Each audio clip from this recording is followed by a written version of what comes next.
Imagine if your next Shcokers match came with a side of deductible negotiations. Alright, campers, listen up.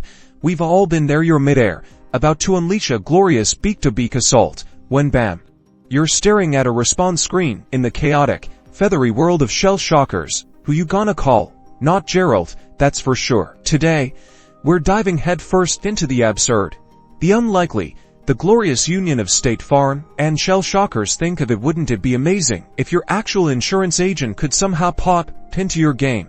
Picture this: you've just taken a direct hit from a rocket launcher egg. Instead of a game over, a friendly and slightly bewildered State Farm agent appears, offering you a comprehensive beak policy. They'd be like, "Don't worry, buddy, we'll get that beak claim sorted. No problem, just fill out these a pixelated form."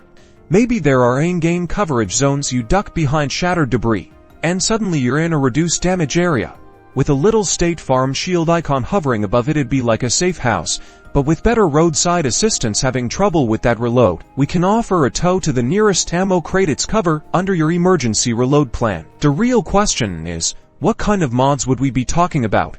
Imagine a good neighbor discount that gives you a slight speed boost if you actively avoid destroying your teammates' shells, or perhaps a accident forgiveness feature that lets you survive one sticky bomb per match. The possibilities are as endless as a seagull's appetite for discarded fries. So, while you won't be calling Jake from State Farm to win your next Shcokers match anytime soon, it's fun to imagine a world where your insurance provider has your feathered back. Now, if you'll excuse me, I think I just got a quote for Avian airbag diplomats. Stay feathery out there, folks.